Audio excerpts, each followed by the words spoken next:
da nga junj mbir yu bari muy wàllu disponibilité intrant yi. li nga xamante ne nii mooy wàllu coût des engrais. junj ko aussi wàllu commercialisation bi. ba nga ni sax ngëneel la parce que bu fekkee ne am na benn surproduction rek mooy atteindre nañ li nga xamante ne nii mooy les objectifs. ci phénomène yooyu noonu wala facteurs yooyu noonu lan nga jàpp ne xëy na peut-être tey moo constitué benn frein pour que li nga xamante ni mbëbët la ci li nga xam ne mooy une bonne politique agricole pour bu Sénégal mu mën a yemb selon li nga xamante ni mooy mbëbët yi. L'un de mun naa ko wax et ça je peux l'affirmer de manière sèche tant que Serigne Gueye Diop est ministre du commerce l'agriculture ne peut pas aboutir au Sénégal. Pourquoi lan moo tax. parce que man en étant au niveau du ministère de l'agriculture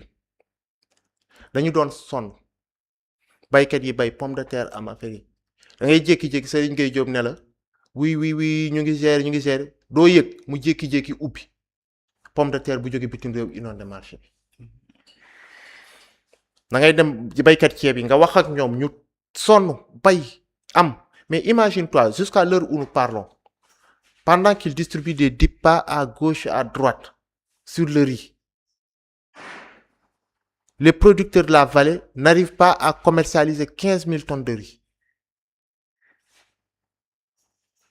C'est-à-dire que ministre de l'agriculture day sonn Serigne Gueye Diop di ko loo gas Serigne Gueye Diop xëpp ci suuf et tant qu'il est ministre du commerce aucun ministre de l'agriculture ne peut réussir au Sénégal ça c'est moi qui le dis par expérience. maanaam da ngeen ni sas par exemple les baykat yi da ngeen produire nangam ñu produire ko war ko jaay ministre du commerce ba. ubbi buntu vannes yi. dugal jaay ñuy jëlee bitim réew. c'est-à-dire que yow tu as l'impression que moom lu ko intéressé rek mooy mbir mi na jóge bitim réew di dugg et non valoriser la production locale et j'ai assisté à des réunions man toog naa ba wax ak ba dem naa ba toog ak ay baykatu ceeb di wax ak ñoom benn situation man leen dem leen gis ministre bi ñu ne ma Alpha monsieur le ministre Alpha man leen naam ministre bu fekkee ministre Gueye Diop rek moo fi nekk ñun suñu ceeb yàqu moo ñu gënal dem toog ak moom di wax ak moom ndaxte lu mu la wax du ko def. lum la wax du ko def et li may wax ni le ministre de l'agriculture actuel va vivre la même expérience si la production est au rendez-vous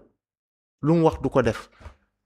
même daaw yenn coow yu ñuy déggoon ci commercialisation gerte gi c'est pendant que la Sonacos a été transférée du ministère de l'agriculture sur la répartition des services parce que Sonacos au départ ministère agriculture la nekkoon donc dafa amoon cohérence d'ensemble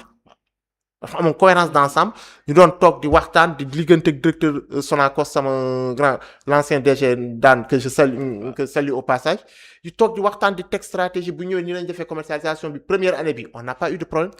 deuxième année bi ñu yóbbu ko fële mais il était abonné absent carrément absent et le directeur savait même plus à quel sein se vouer moo ñu indi problème commercialisation yi ñu amoon yëpp la même chose c'est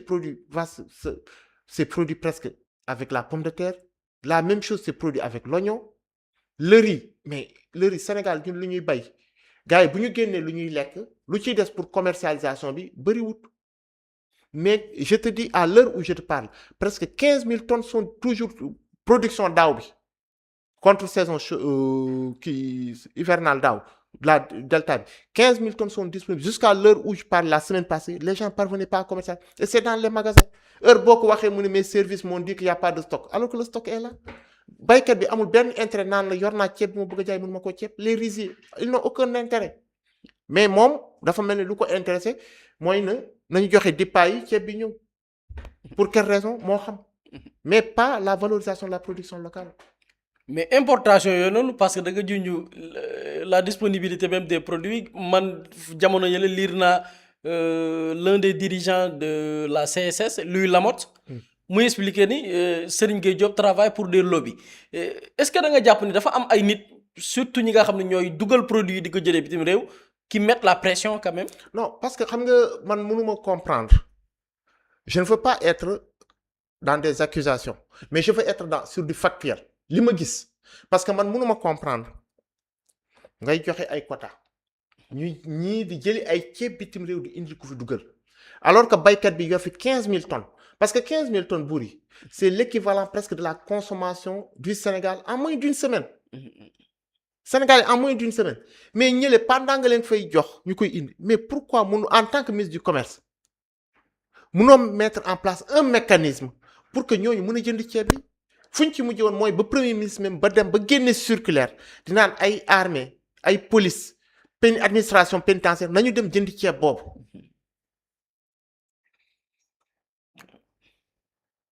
moom premier ministre Ousmane Sonko moo mujjoon génne circulaire boobu mais Serigne bon. moom moo jël place su ministre du commerce. non mais. di xool nu ñuy jaayee affaire yi. parce que boobu baykat yi mënatuñ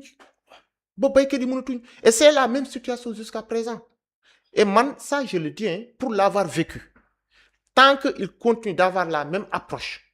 au niveau du ministère du commerce képp ku fi yor agriculture di nga sonn di nga liggéey ba dee baykat yi produire parce que yow la ñu gis yow yaay seen interlocuteur direct mais au moment de la commercialisation excusez-moi du terme c'est à la limite comme bu fekkee day saboter c'est comme bu fekkee day saboter ça je le dis pour l'avoir vécu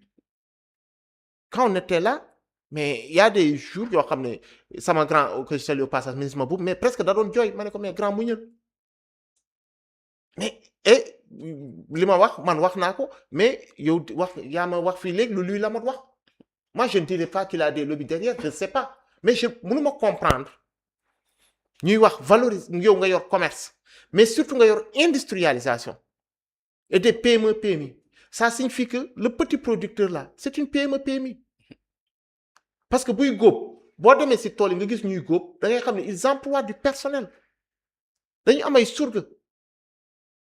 ñooñu nga war leen valoriser pour ñu dem beneen étape mais heure bu ñu liggéey ba sonn jël ay crédit au niveau de la banque def lu ñu war a def dara desul lu dul jaay yow nga xam ne boo defee li ngay def boo tegee mécanisme yu ndaw en une semaine 2 semaines ñoom ñu jaay li ñuy jaay yëpp mais dafa mel ne heure boobu ngay ubbi mbir mi presque duñu mën a jaay parce que tout ce qui vient de l'extérieur sont des produits subventionnés si on ouvre non kii bu ñu ñëwee non mais nos producteurs locaux ne sont pas compétitifs ils ne peuvent pas être compétitifs lu leen di may ñu compétitif rek mooy nga ubbi parce que boo xoolee soble bi tey buur yi est-ce que déggati nga Sénégal ñu ngi importer ay ginaar yu jóge bitim réew mais c'est la production locale mais loolu bu ñu ko def mooy dañoo commencé ndànk-ndànk cuisse yi ñu doon importer cuisse yi ñuy tëj ba Sénégalais atteindre un niveau de production boo xam ne léegi soxlatuñ ci jëli bitim réew xaalis bu ñu doon jéggaan et on peut faire la même chose dans tous les produits mais pour ça il faut qu'on ait un ministre du commerce qui ne pense pas seulement qui pense de manière globale mooy mu xam ne kat man sama commerce c'est pas xool lan mooy dugg jaar par port mais sama commerce mooy xool baykat yi bu fi nekk bu bayee nan lay jaayee mais je suis désolé de le dire avec tout le respect que je le dois tant qu'on a un ministre du commerce comme Serigne Gueye mais bépp ku fi bu fekkee ñun ni ñu doon dund noonu la continuer di def képp ku fi nekk ministre de l'agriculture di nga say rongoñ dina wadd ndaxte di nga gis baykat yi ñu bay ba pare góob teg bugg a jaay mu tëlee. jërëjëf di mbokk yi di leen fàttali ni docteur Alpha Ba moom la ñu dalal nekkoon ministre.